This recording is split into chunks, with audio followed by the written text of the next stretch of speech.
다음으로 영재센터에 대해서 이루어진 1차 후원 과정에 대해서 보겠습니다. 최소원이 영재센터를 설립한 지 한 열흘 정도 지난 후입니다.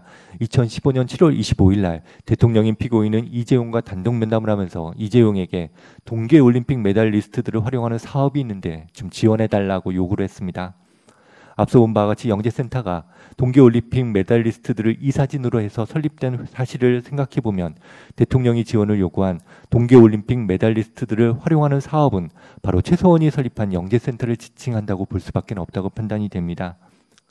한편 피고인은 단독 면담을 하면서 이재용에게 동계올림픽 메달리스트들을 활용하는 사업을 지원해달라 이런 말을 한 적이 없다고 검찰에서 진술을 했습니다.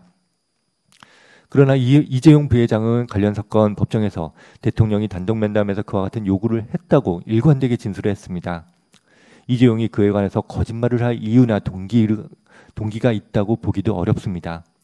또한 삼성그룹의 최지성, 장충기도 그날 단독 면담을 마치고 돌아온 이재용으로부터 대통령이 그런 요구를 하더라 이런 말을 하는 것을 들었다고 일치해서 진술을 했고 이후 실제 삼성그룹은 피고인이 지원을 요구하는 단체가 영재센터라는 사실을 파악한 다음에 두 차례에 걸쳐서 16억 원이 넘는 돈을 영재센터에 지원하기도 했습니다. 아울러 피고인이 이재용과의 단독 면담을 후 불러주는 내용을 그대로 받아 적었다는 안종범 수첩에도 메달리스트 후원, 이렇게 후원이 필요하다는 기재가 있는 점 등을 종합하여 보면 피고인이 2015년 7월 25일 이재용과 단독 면담을 하면서 이재용에게 동계올림픽 메달리스트를 활용하는 사업, 즉 영재센터를 지원하라고 요구한 사실 넉넉히 인정할 수 있다고 판단됩니다. 이와 같은 피고인의 지원 요구에 따라서 삼성그룹은 영재센터 측과 협의를 거쳐서 2015년 10월 2일에 영재센터에 5억 5천만 원을 지원했습니다. 다음으로 2차 지원 경위를 보겠습니다. 최소원은 피고인과 이재용의 단독 면담이 예정된 2016년 2월 15일 이날도 단독 면담이 있었습니다. 2016년 2월 15일 전날인 2월 14일에 장시호에게 전화를 해서 영재센터 육성 계획안을 급히 만들라고 지시를 했습니다. 그 육성 계획안은 단독 면담 당일인 2월 15일입니다. 최소원의 운전기사를 통해서 청와대 이영선 행정관에게 전달된 사실이 확인이 됩니다. 그리고 그 이후 전달된 경로는 확실치는 않지만 그 육성 계획안이 피고인과 이재용의 단독 면담 직후 삼성그룹 관계자에게 전달된 사실도 확인이 됩니다. 이후 삼성그룹은 2016년 3월 3일 청와대로부터 받은 그 육성 계획안에 기재된 정확한 금액 10억 7,800만 원을 다시 영재센터에 2차로 지원을 했습니다. 이처럼 피고인이 처음 이재용에게 동계올림픽 메달리스트들을 활용하는 사업, 즉 영재센터를 지원해달라고 요구한 2015년 7월 25일은 최소원이 주도해서 영재센터가 설립된 지 불과 열흘 남짓 지난 후로서 최소원을 통해서가 아니라면 피고인이 영재센터의 존재에 대해서 알 수 있는 다른 방법이 있다고 보기는 어렵다고 판단됩니다. 또한 2차 지원 때는 최소원이 청와대로 보내서 다시 삼성그룹으로 정해진 그 계획안에 적힌 그 금액 그대로 삼성그룹의 지원이 이루어진 점, 이런 재반 사정을 종합해보면 피고인이 영재센터의 설립을 주도한 최소원의 부탁을 받고 이재용에게 영재센터에 대한 지원을 요구한 것이라고 볼 수밖에 없고, 따라서 피고인이 자신의 대통령으로서의 직권을 위법 부당하게 남용한 것이라고 충분히 인정할 수 있다고 판단이 됩니다. 그리고 기업을 운영하는 이재용 부회장으로서는 단독 면담에서 대통령인 피고인이 직접 명시적으로 요구하는 영재센터에 대한 지원을 거절하기는 어려웠을 것으로 보이는 점, 이런 사정 등에 비추어 보면 피고인이 이재용 등으로 하여금 그 요구를 거절하면 어떤 불이익이 있을 수도 있다는 불안감을 일으키게 하여 강요를 한 것으로도 충분히 인정할 수 있다고 판단이 됩니다. 따라서 이 부분 삼성그룹 관련 직권남용 강요 역시 모두 유죄로 인정하도록 하겠습니다. 다음으로 삼성그룹 관련 뇌물 부분입니다. 이 부분은 세 부분으로 나눠져 있습니다. 먼저 정유라 승마지원 관련 뇌물 수수 부분이 있고, 그 다음에 영재센터, 그 다음에 미르 K스포츠 재단에 대한 제3자 뇌물 수수 부분이 있습니다. 그럼 먼저 있는 정유라 승마지원 관련 뇌물 수수 부분에 관해서 보도록 하겠습니다. 이 부분 공사실의 요지는 피고인이 최소원과 공모해서 최소원이 전적으로 지배하는 독일 코스포츠 명의로 삼성그룹과 승마 지원에 관한 용역계약, 이 사건 용역계약이라고만 하겠습니다. 이 사건 용역계약을 체결해서 삼성그룹으로부터 213억 원을 받기로 그렇게 뇌물 수수를 약속하고, 그 후 실제 이 사건 용역 계약에 따라서 용역 대금으로 36억 3,400여만 원을 코어 스포츠 명의 계좌로 지급받고 그와 별도로 말 3마리, 살시도, 비타나, 라우칭입니다. 말 3마리와 그에 대한 보험료, 그 다음에 차량 4대 등 합계 41억 6,200여만 원을 지급받아서 총 합계 77억 9,700여만 원의 뇌물을 실제로 수수했다는 그런 내용으로 기소가 됐습니다. 이 부분은 제3자 뇌물수수가 아닌 단순 뇌물수수죄로 기소되었기 때문에 죄가 성립하기 위해 부정한 청탁이라는 요건은 필요가 없는 그런 죄입니다. 먼저 피고인과 최서원이 삼성그룹과 사이에 이 사건 용역 계약에 따라서 213억 원을 지급받기로 약속했다는 뇌물수수 약속 부분에 대해서 보도록 하겠습니다. 실제로 받은 금액을 제외하면 검찰에서 기소한 뇌물수수 약속 금액은 한 135억 원가량 됩니다. 판례에 의하면 뇌물수수 약속죄가 성립하려면 공무원의 직무와 관련해서 뇌물을 주고받겠다는 양 당사자의 의사표시가 확정적으로 합치되어야 한다고 합니다. 최서원이 지배하는 코어스포츠와 삼성그룹 간에 체결된 이 사건 용역 계약서를 보면 삼성그룹이 지원할 총액이 213억 원으로 그렇게 기재되어 있는 것은 맞습니다. 하지만 계약서 자체에도 위 213억 원은 구속력이 없는 예상 견적이고 삼성의 승인이 필요하다 이런 취지로 계약서 자체에도 그렇게 부기가 되어 있습니다. 또한 삼성그룹과 이 사건 용역 계약 체결을 위한 협상을 담당했던 박원호라는 사람도 박원호가 최서원에게 보낸 계약서 초안에도 전체적인 대략적인 예산을 수립한 것이라는 그런 의견이 기재되어 있습니다. 이런 점 등을 보면 검찰에서 제출한 증거들만으로는 피고인과 최서원, 이재용 등 사이에 이 사건 용역 계약에 따라 삼성전자가 코어스포츠에 213억 원을 지급하겠다 이런 의사가 확정적으로 합치되었다고 인정하기는 부족하다고 판단됩니다. 따라서 이 부분 뇌물수수 약속의 공사실은 무죄로 판단하겠습니다. 다만 아래에서 달리 다른 부분 유죄로 인정하는 부분이 있기 때문에 주문에서 따로 무죄를 선고하지는 않겠습니다. 다음으로 용역 대금과 말 3마리를 등을 뇌물로 수수했다는 부분에 대해서 봅니다. 먼저 이 부분에 관한 피고인 최서원 사이의 공모 관계에 대해서 보도록 하겠습니다. 대통령인 피고인은 최서원과 오랜 기간 사적 친분 관계를 유지해왔습니다. 대통령 선거 과정에서도 최서원의 도움을 받기도 했습니다. 최서원은 피고인이 대통령으로 취임한 이후에도 피고인과 하루에도 몇 차례씩 자주 통화를 했습니다. 또한 정호성 비서관을 통해서 최서원은 피고인에게 보고되는 인사안, 말씀자료, 연설문, 정책 관련 문건 등을 전달받아 검토하기도 했고 또 피고인의 국정 운영에 관한 의견을 제시하기도 했습니다. 한편 문체부 차관이었던 김종은 최서원으로부터 삼성의 승마협회를 맡겨야 되겠다 이런 얘기를 들었는데 얼마 후 대통령 비서실장인 김기춘에게도 역시 같은 내용의 이야기를 들었다고 진술했습니다. 또한 최서원의 측근인 박원호 역시 최서원이 대한승마협회 회장사를 한화에서 삼성으로 바꿔야 된다 이런 말하는 것을 들었다고 진술한 바가 있습니다. 그런데 그로부터 얼마 후 대통령인 피고인은 2014년 9월 15일 이재용과 단독 면담을 하면서 이재용에게 삼성이 대한승마협회를 맡아달라, 올림픽에 대비해서 승마 선수들에게 좋은 말도 사주고 전지훈련도 도와달라 이렇게 요구한 사실이 인정됩니다.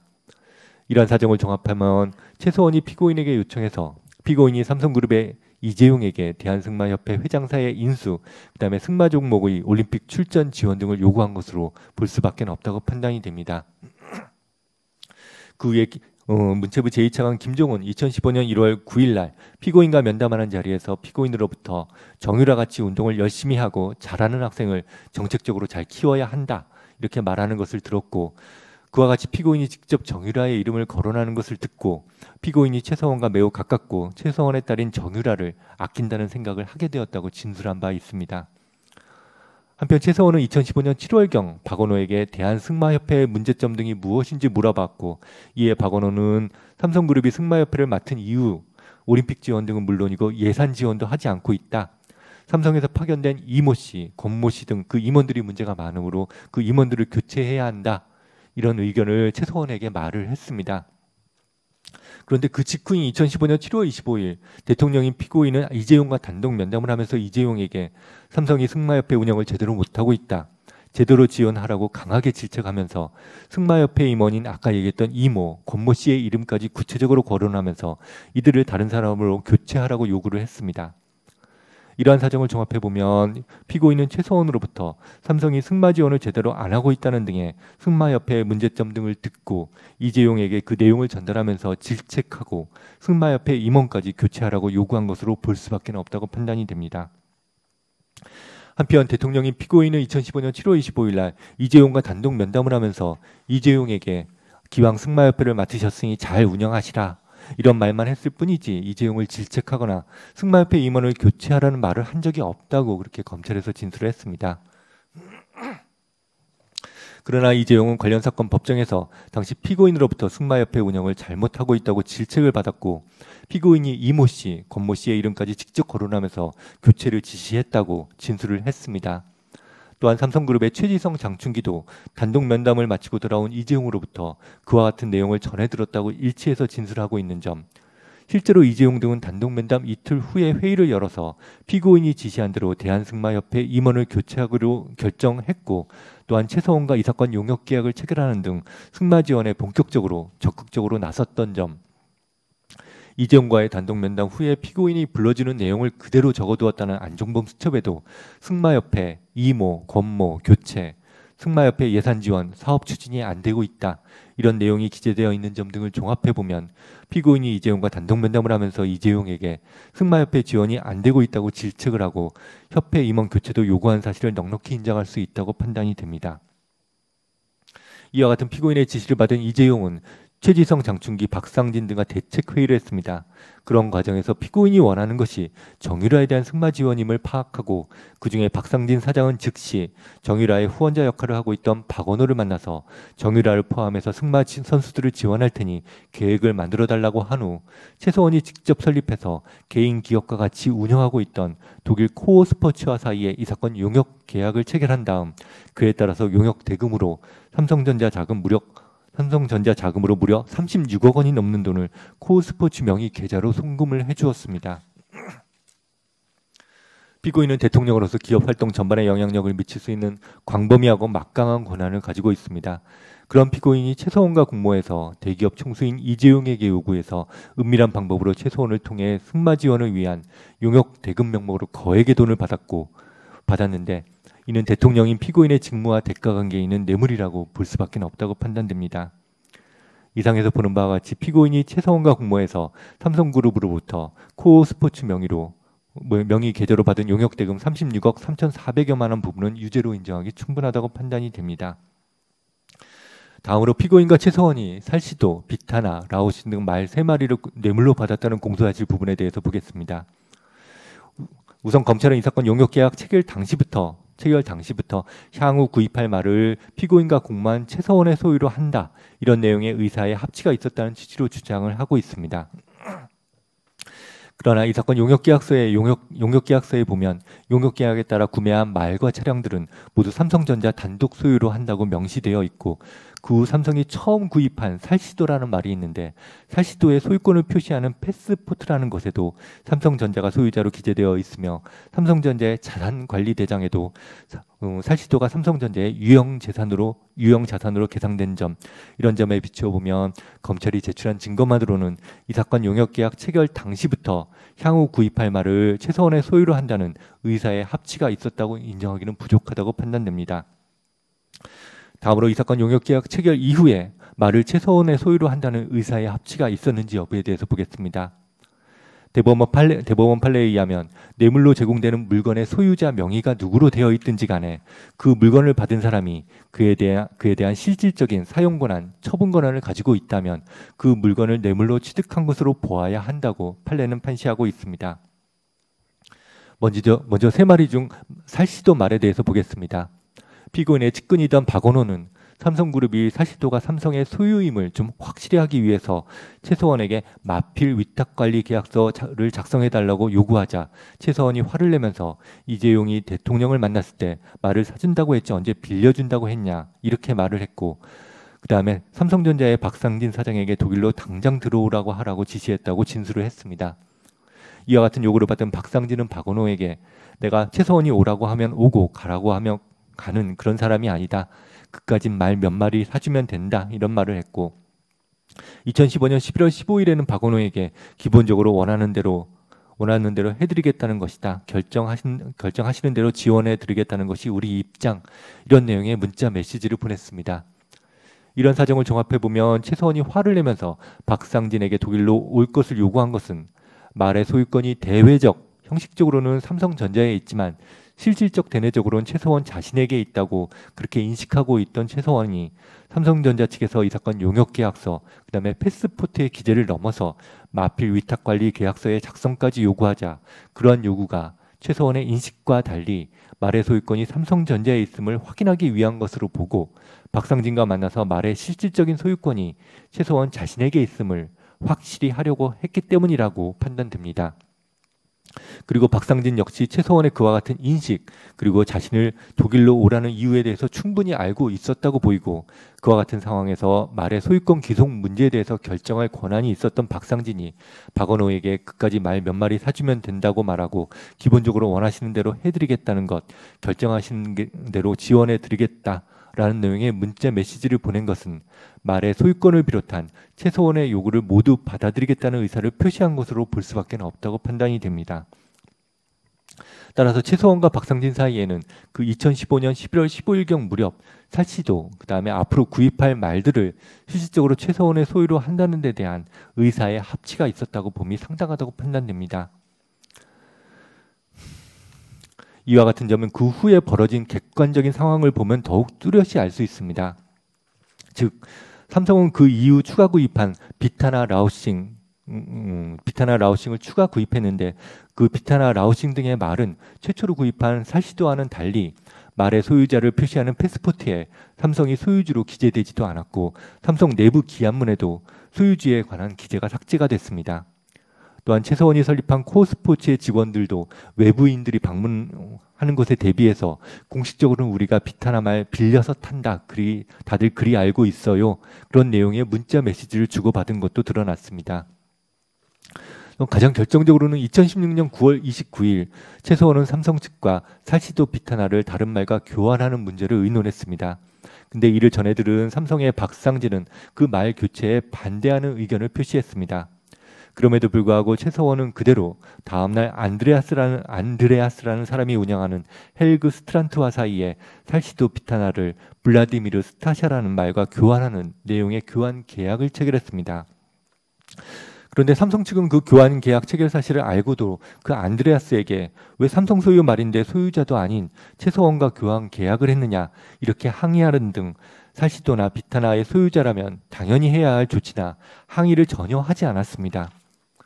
이러한 사정에 비춰보면 2015년 11월 15일경 즈음 이후에는 살시도는 물론이고 비타나와 라우싱도 최서원이 실질적인 처분 권한을 가지고 있었다고 볼 수밖에 없다고 판단이 됩니다. 따라서 이 부분 공사 시 중 말 세필과 그 보험료 등 부대 비용을 피고인과 최서원이 뇌물로 받았다는 부분, 금액으로 하면 36억 5,900여만 원입니다. 이 부분 역시 유죄로 인정하기 충분하다고 판단이 됩니다. 다음으로 피고인과 최서원이 선수단 차량 3대, 그 다음에 말 운송 차량 1대를 뇌물로 받았다는 부분에 대해서 봅니다. 이 사건 용역계약서에 차량은 삼성의 단독 소유로 한다고 명시되어 있습니다.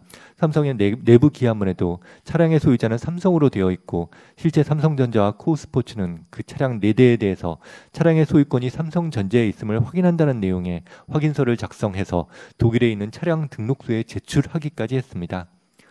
또한 나중에 삼성이 선수단 차량 세대에 대해서는 코아 스포츠에 적정한 중고값을 받고 매각한 것으로 보이는 점, 이런 재반 사정을 종합해보면 검찰이 제출한 증거만으로는 그 차량 4대의 소유권을 최서원이 이전받아서 뇌물을 수수했다고 인정하기는 부족하다고 판단됩니다. 따라서 이 부분 차량 4대에 대한 공사실은 무죄로 판단하겠습니다. 다만 최서원이 삼성으로부터 그 차량 4대를 제공을 받아서 이를 무상으로 사용한 사실은 인정됩니다. 그렇기 때문에 그 무상 이익의 범위 내에서 뇌물수수를 유죄로 인정하고 따라서 무죄로 인정하는 부분은 따로 주문해서 무죄를 선고하지는 않겠습니다. 이상으로 승마지원 관련 뇌물수수 부분에 관해서 봤고 다음으로는 영재센터, 미르 K스포츠 재단 지원 관련 제3자 뇌물수수 부분에 대해서 보겠습니다. 이 부분은 승마지원 관련 뇌물수수 부분과는 달리 제3자 뇌물수수입니다. 그렇기 때문에 죄가 성립하려면 부정한 청탁이라는 요건이 추가로 필요합니다. 그래서 검찰은 부정한 청탁의 대상으로 그 이재용 대상인 이재용의 현안을 그렇게 다음과 같이 주장하고 있습니다. 우선 이재용이 최소한의 개인 자금을 사용해서 삼성그룹 핵심 계열사들인 삼성전자와 삼성생명에 대하여 사실상 행사할 수 있는 의결권을 최대한 확보할 수 있도록 하는 것을 목표로 하는 삼성그룹 지배구조의 개편, 말이 어려운데, 즉 이른바 승계 작업을 포괄적 현안으로 주장하고, 포괄적 현안인 승계 작업을 구성하는 개별적 현안으로 삼성물산과 제일모직 간의 합병 등 8가지의 개별적 현안이 있고, 그 외에도 개별 현안으로 바이오 사업 현안, 그다음에 메르스 관련 현안이 있다고 주장을 하고 있습니다. 먼저 검찰이 주장하는 개별 현안에 관한 부정한 청탁이 있었는지에 관해서 보겠습니다. 검찰이 주장하는 개별 현안 중에는 피고인과 그다음에 이재용이 단독 면담을 할 당시를 기준으로 보면 이미 해결된 현안이거나 시기적으로 아주 다급한 현안이 아닌 부분도 있는 점, 그런 부분도 다수 있는 점 등의 사정에 비추어 보면 검찰에서 제출한 증거들만으로는 검찰이 주장하는 개별 현안에 관해서 삼성그룹 측의 명시적 또는 묵시적 청탁이 있었다고 인정하기는 부족하다고 판단됩니다. 이 부분은 개별 현안별로 청탁이 인정되지 않는 이유를 판결 이후에 자세히 기재했습니다. 시간 관계상 여기서는 자세한 설명은 생략하도록 하겠습니다. 다음으로 검찰이 주장하는 포괄적 현안으로서 승계 작업을 인정할 수 있는지에 대해서 보겠습니다.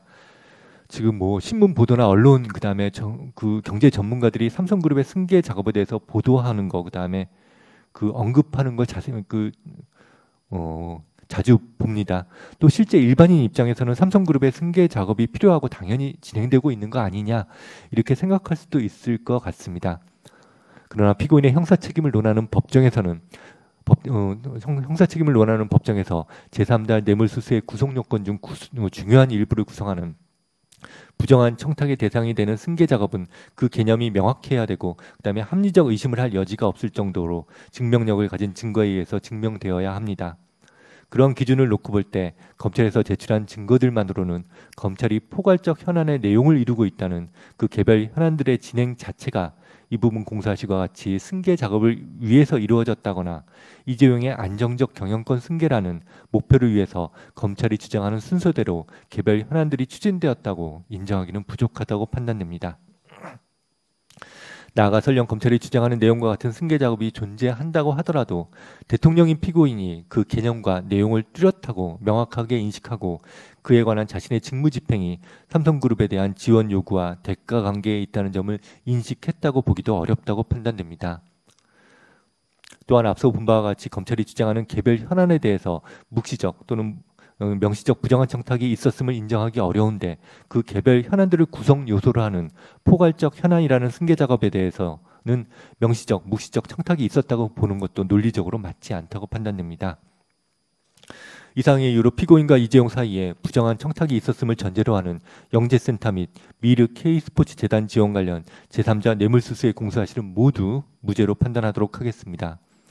다만 이와 상상적 경합관계에 있는 영재센터, 그다음에 미르 K스포츠 재단 그 지원 관련 직권남용 강요죄를 앞에서 유죄로 인정한 이상 따로 주문해서 무죄를 선고하지는 않도록 하겠습니다.